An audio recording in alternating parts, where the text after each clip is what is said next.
আসসালামু আলাইকুম। তো বন্ধুরা সবাই কেমন আছেন? আশা করি ভালো আছেন। আমি আরিফ আছি আপনাদের সাথে নতুন একটা রিঅ্যাকশন ভিডিও নিয়ে। তো আজকে যে ভিডিওতে রিঅ্যাকশন দেবো সেটা টাইটেলটা হচ্ছে ১৯ বছর পর সালমান শাহর হত্যা মামলার আসামি সামিরা ডনসহ ১১ জন। তো আমরা অনেক অপেক্ষায় ছিলাম যে সালমান শাহকে যারা খুন করেছে বা যারা মেরে ফেলেছে তার এই আসামিগুলোকে যেন ফাঁসি দেওয়া হয় বা বিচারের আওতায় আনা হয়।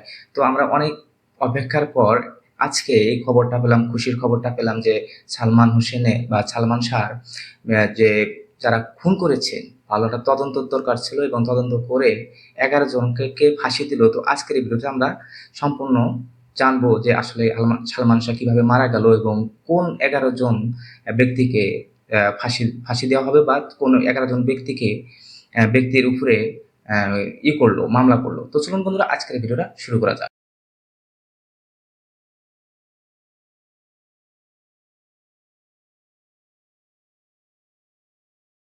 লাগায়া এই অনুভব। ১৯৮৫ সালে বিটিভির আকাশ ছোঁয়া নাটক দিয়ে অভিনয়ে যাত্রা শুরু হয় নায়ক সালমান শাহর। পরে দেয়াল, সব পাখি ঘরে ফিরে, সৈকতে সারস, নয়ন এবং স্বপ্নের পৃথিবীর মতো জনপ্রিয় বেশ কিছু নাটকে অভিনয় করেন তিনি। জনপ্রিয় গান। এরপর ১৯৯৩ সালে কেয়ামত থেকে কেয়ামত চলচ্চিত্রের মাধ্যমে সিনেমা জগতে যাত্রা শুরু সালমান শাহর। প্রথম সিনেমার আকাশ ছোঁয়া সাফল্যের কারণে তাকে আর পেছনে তাকাতে হয়নি। এরপর থেকে একের পর এক ব্যবসা সফল এবং জনপ্রিয় সিনেমা দিয়ে গেছেন দর্শকদের। তোমার জন্য সালমান শাহ কেবল ৯০ দশকের মানুষের সেলুলয়েডে আটকে নেই, বরং আড়াই যুগ পরে রূপালী জগৎ ও ফ্যাশন দুনিয়ার অনুকরণীয় নাম। ১৯৯৬ সালের ৬ সেপ্টেম্বর হঠাৎ মাত্র ২৫ বছর বয়সে থেমে যায় সালমানের জীবন। তখন তার মৃত্যুকে আত্মহত্যা বলে দাবি করেন তার সাবেক স্ত্রী সামিরা হক। তবে সালমানের পরিবারের দাবি এটি কোনোভাবেই আত্মহত্যা নয়, বরং সুপরিকল্পিত একটি হত্যাকাণ্ড। ১৯৯৭ সালের ২৪ জুলাই ছেলেকে হত্যা করা হয়েছে অভিযোগ করে মামলা করেন সালমানের বাবা কমরউদ্দিন আহমেদ চৌধুরী। ওই সময় অপমৃত্যুর মামলার সাথে হত্যাকাণ্ডের অভিযোগের বিষয়টি একসাথে তদন্ত করতে সিআইডিকে নির্দেশ দেন ঢাকার চিফ মেট্রোপলিটন ম্যাজিস্ট্রেট আদালত। সিআইডির চূড়ান্ত প্রতিবেদনের ভিত্তিতে ১৯৯৭ সালের ২৫ নভেম্বর সিএমএম আদালত সালমান শাহর মৃত্যুর ঘটনাকে আত্মহত্যা বলে রায় দেন, যা প্রত্যাখ্যান করে রিভিউ মামলা করেন সালমানের বাবা। ২০০৩ সালে রিভিউ মামলার বিচার বিভাগীয় তদন্ত শুরু হয়। দীর্ঘ ১১ বছর পর ২০১৪ সালের ৩ আগস্ট মেট্রোপলিটন ম্যাজিস্ট্রেট এমদাদুল হক প্রতিবেদন দাখিল করেন, যেখানে সালমানের মৃত্যুকে অপমৃত্যু বলা হয়। এরপর ছেলের মৃত্যুর বিচার প্রার্থী কমরউদ্দিন মারা গেলে মামলার বাদী হিসেবে অন্তর্ভুক্ত হন সালমান শাহর মা নীলা চৌধুরী। ২০১৫ সালে তিনি সিএমএম আদালতে বিচার বিভাগীয় তদন্ত প্রতিবেদনের বিরুদ্ধে নারাজির আবেদন করেন। তখন মামলাটি তদন্তের ভার পড়ে পিবিআইয়ের উপর। ড্রেসিং রুমে একটি অ্যালুমিনিয়ামের মই ছিল। সবশেষ ফেসিস হাসিনার আমলে পিবিআই প্রধান বনোজ কুমার এই মহানায়কের হত্যাকে আত্মহত্যা বলে বানোয়াট এবং দায়সারা প্রতিবেদন তুলে ধরেন গণমাধ্যমের সামনে। ২০২০ সালের ২৫ ফেব্রুয়ারি পিবিআইয়ের পুলিশ পরিদর্শক সিরাজুল ইসলাম চূড়ান্ত ওই প্রতিবেদন আদালতে দাখিল করলে ২০২১ সালের ৩১ অক্টোবর আদালত সেটি গ্রহণ করে মামলাটি নিষ্পত্তি করেন। অবশেষে প্রায় ২৯ বছর পর এবার সেই মামলার জট খুলতে যাচ্ছে। সালমানের মা নীলা চৌধুরী রিভিউ আবেদন মঞ্জুর করে হত্যা মামলা হিসেবে আমলে নিয়ে বিষয়টি পুনরায় তদন্তের নির্দেশ দিয়েছেন আদালত। এই বিষয়ে সালমান শাহর বাবা কমরউদ্দিনের অভিযোগ এবং ঘটনায় জড়িত রিজভী আহমেদ ওরফে ফরহাদের জবানবন্দি সংযুক্ত করে হত্যা মামলা দায়ের আদেশ দিয়েছে রাজধানীর মহানগর দায়রা জজ আদালত। একই সাথে মামলার তদন্তের দায়িত্ব দেওয়া হয়েছে রমনা মডেল থানা পুলিশকে। সিবিআই একটা তদন্ত রিপোর্ট দিয়েছিল, যেখানে তারা উল্লেখ করেছিল যে সালমান শাহকে হত্যা করা হয়নি, এটা একটা অপমৃত্যু, একটা আত্মহত্যা। যার প্রেক্ষিতে আমরা একটা রিভিশন দায়ের করেছিলাম। এই রিভিশনে আজকে রায় হয়েছে এবং আজকে রায়ের ফলে এই মামলাটা অপমৃত্যু থেকে হত্যা মামলায় রূপান্তরিত হলো এবং এই মামলায় যারা অভিযুক্ত আসামি আছে তাদের বিরুদ্ধে যে ব্যবস্থা নেওয়ার জন্য আদালত নির্দেশনা দিয়েছেন। মাত্র ৩০% টাকায় জমির মালিক হয়ে নতুন বাংলাদেশের গড়ে তোলার স্বপ্ন দেখা বাংলা বসতি। এই নির্দেশে ২৪ ঘন্টা না পেরোতেই সোমবার মধ্যরাতে রাজধানীর রমনা থানায় হত্যা মামলা করেছেন তার মামা আলমগীর কুমকুম, যেখানে অভিযুক্ত করা হয়েছে নায়ক সালমানের স্ত্রী সামিরা হক সহ মোট ১১ জনকে। এটা আল্লাহর ইচ্ছা, দেরি হওয়ারও কারণ আল্লাহর ইচ্ছা, আজকের আদেশও এটা আল্লাহর ইচ্ছা আমরা মনে করি। আল্লাহর উপর ছেড়ে দিয়েছিলাম, আল্লাহ আমাদের উপর দয়া করছেন। তার লক্ষ লক্ষ ভক্ত আছে, ভক্তদের হয়তো কারো না কারো কথা শুনছেন। তার মা নীলা চৌধুরী লন্ডনে আছেন, ওনার যে ইবাদত হয়তো আল্লাহ কবুল করছেন।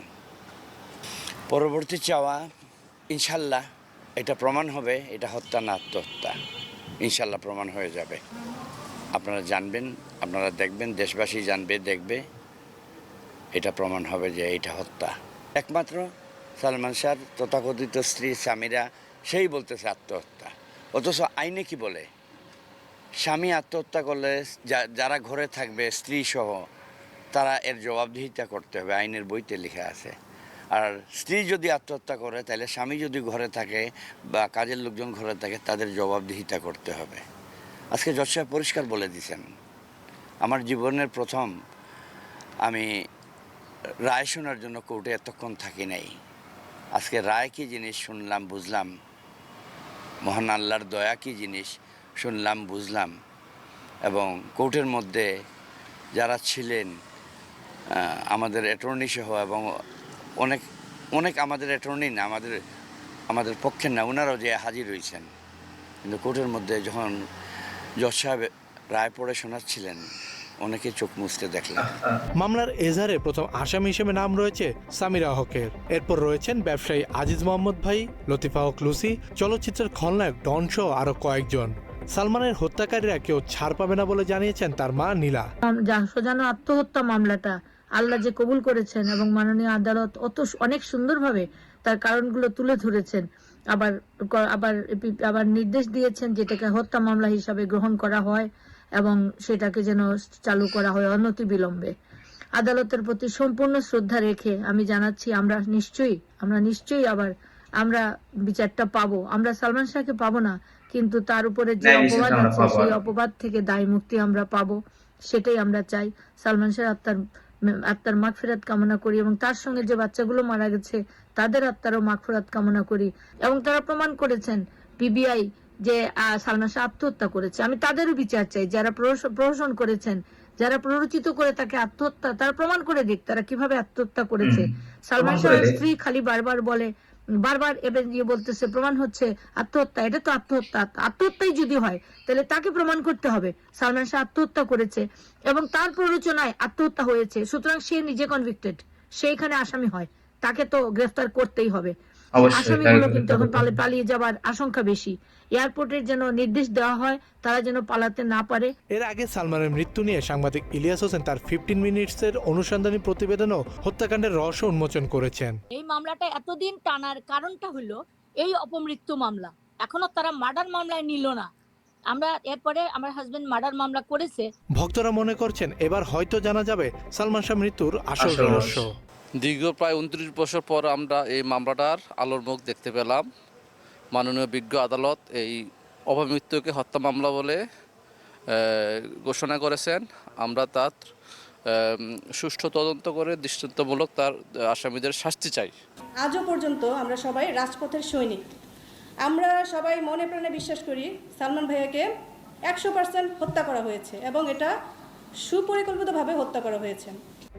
কাজী পাপ্পু, বাংলা এডিশন। তো বন্ধুরা, একটা জিনিস খেয়াল করছি, 29 বছর অপেক্ষা করছিল তার ভক্তরা। তো বাংলাদেশে এরকম কোনো নায়ক নাই যে 29 বছর যাবত তার হত্যা মামলা হয়েছে বা হত্যা মামলা রায়ের জন্য অপেক্ষা করতেছিল। আর বিশেষ করে বাংলাদেশে এমন কোনো নায়ক নাই যে মারা যাওয়ার পরে কোনো তার ভক্ত আত্মহত্যা করছে। একমাত্র সালমান শাহ যে আমাদের একজন আইডল ছিল বাংলাদেশে বা অন্য দেশে, বিশেষ করে ইন্ডিয়ার আইডল কিন্তু হলো সালমান শাহ ছিল। আর সালমান শাহ এখন পর্যন্ত মরার পরও তার যে ভক্ত, এবং দিন দিন যাইতেছে ভক্ত বাড়তেছে, সে কিন্তু হলো কয়েকটা ছবি করছে, তার মধ্যেই দেখেন যে বাংলাদেশের প্রত্যেকটা মানুষের তাই অন্তরে ঢুকে গেছিল। আর এমন কোনো বাংলাদেশের লোক নাই যে সালমান শাহকে ভালোবাসে না।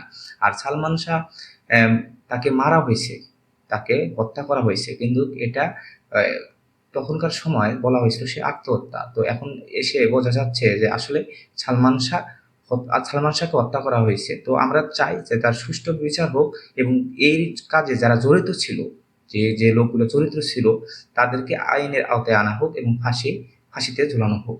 আর আমরা আরেকটা অপেক্ষায় আছি যে আসলে সালমান শাহ কেন হত্যা করা হয়েছিল, আমরা একটা সুষ্ঠু তদন্তের মাধ্যমে এটা আমরা জানতে চাই। আমরা একজন সালমান শাহর ভক্ত হিসাবে, একজন শ্রোতা হিসাবে আমরা এটার অপেক্ষা করি। তো আপনারা কারা সালমান শাহকে ভালোবাসেন? যদি আপনারা সালমান শাহকে ভালোবেসে থাকেন অবশ্যই কমেন্ট বক্সে জানাবেন।